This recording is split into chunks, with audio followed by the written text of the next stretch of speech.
আসসালামু আলাইকুম বন্ধুরা, কেমন আছেন সবাই? আপনারা এই দুপুরবেলায় রান্নাবান্না করতেছি আজকে। আমি সব টাইমে তো কই দুপুরের রান্নাবান্নাটা আমি সবচেয়ে বেশি উপভোগ করি, আমার বেশি ভালো লাগে আর কি। দুপুরবেলার খাবারটা আমার খুব ভালো লাগে আর কি। তো এখানে আমি তেল দিয়ে দিছি, দিয়ে পেঁয়াজ দিয়ে এই যে এখানে আমি ইচা মাছ দিয়ে দিছি, ইচা মাছ বা চিংড়ি মাছ। এখানে অল্প ভাজা নিমো, চিংড়ি মাছ বেশি ভাজলে শক্ত হয়ে যায়, আর মাছ শক্ত হয়ে গেলে খাইতে ভালো লাগে না আর কি।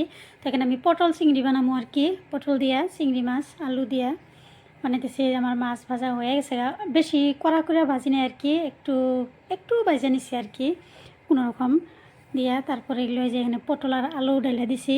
আমি সব টাইমে তো এই কাঁচামরিচই খাই, ভারী তরকারি হইলে কাঁচামরিচ বাইটা দিই, আর অল্প মানে হালকা পাতলা তরকারি হইলে আমি এই যে মরিচ কাইটা দিছি। এখানে চিংড়ি মাছ যেহেতু ঝালের দরকার পড়ে না, তাই আমি এই যে এখানে দিয়ে দিছি কাঁচামরিচ কাইটা। এই যে তো বন্ধুরা, কে কোন জায়গা থেকে দেখতেছেন আমার ভিডিওটা যদি ভালো লাগে please like comment share follow করবেন, আর যারা ইউটিউব থেকে দেখতেছেন তারা লাইক কমেন্ট শেয়ার সাবস্ক্রাইব করবেন। কার কার চিংড়ি মাছ ভালো লাগে আমার কাছে ভালো লাগে আর কি। চিংড়ি মাছ মাঝে মধ্যে খাই আর কি, চিংড়ি মাছ দেওয়ার সবজি রান্না করলে কিন্তু ভালো লাগে, যেমন চিংড়ি মাছ আর ইলিশ মাছ এই দুইটা দিয়ে তরকারি বানাইলে খাইতে ভালো লাগে। আর এই সাইডে হলো আমি আরেকটা তরকারি রান্না করবো, ওই যে এখানে তেলে রসুন দিয়ে দিছি, আর কি কয় এখানে এলো পেঁয়াজও দিয়ে দিব আর কি। রসুন পেঁয়াজ একটু ভালো করে ভাজা নিয়ে তারপর এই যে এখানে পেঁয়াজ দিয়ে দিছি, দিয়ে এনে নিলাম একটা শুটকি মাছ দিয়ে তরকারি বানাবো আর কি। শুটকি মাছ আমার অনেক প্রিয় একটা খাবার, আমি শুটকি ভর্তা শুটকি দেওয়ার তরকারি রান্না করতে আমার ভালো লাগে। এই যে এই সাইডে একটা রান্না বসাইছি, আর এইদিকে একটা রান্না বসাইছি, দুপুরে রান্না বান্না করতেছি আর কি।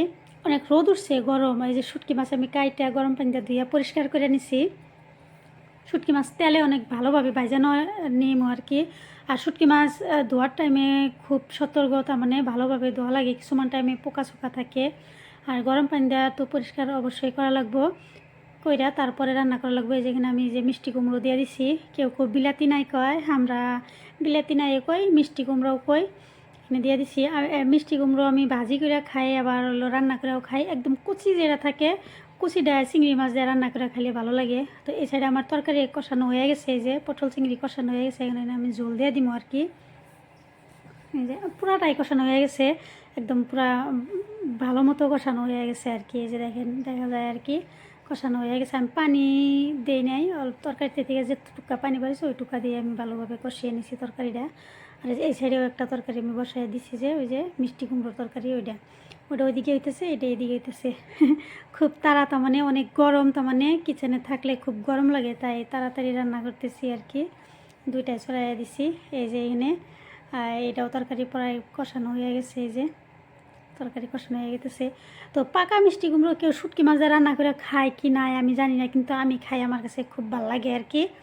আর হলো কী কয়, এই শুটকি মাছ দিয়েছি যার জন্য আমি কালো জিরা দিই নাই, মিষ্টি কুমড়োতে কালো জিরা দিয়ে রান্না করলে ভালো লাগে। যে এদিকে আমার এই তরকারিটা হয়ে গেছে, এদিকে এই তরকারিটাও প্রায় হয়ে গেছে আর কি।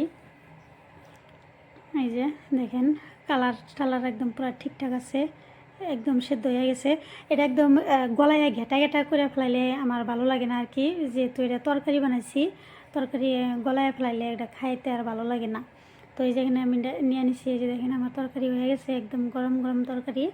এই যে এখানে পটল চিংড়ি হয়েছে, আলু দিছি, আর হইলো যে এখানে। তো কেমন হয়েছে আমার তরকারি বন্ধুরা, আপনারা জানাইন কার কার এমন তরকারি খাইতে ভালো লাগে। আর কেউ কি কখনো এই মিষ্টি কুমড়ো দিয়ে শুটকি মাছ দিয়ে রান্না করে খাইছেন, পাকা মিষ্টি কুমড়া আমার কোয়েন, কে কোন জায়গা থেকে দেখতেছেন তাও আমার কোয়েন। তো বন্ধুরা সবাই ভালো থাকবেন, সুস্থ থাকবেন, আল্লাহ হাফেজ। তো আমার কাছে তো অনেক ভালো লাগে মিষ্টি কুমড়া আর কি। কেউ কেউ কয় তোমার কাছে তো সবই ভালো লাগে, আরে ভাই খাওয়া বস্তু ভালো তো লাগতেই হবে, খাওয়া বস্তু ভালোভাবে খাইতে লাগে, ভালোভাবে খাইলে সব কিছু ভালো লাগে। আমি অখাদ্য তো আর কোনো কিছু খাই না, না বুঝা কমেন্ট করলেই পারে।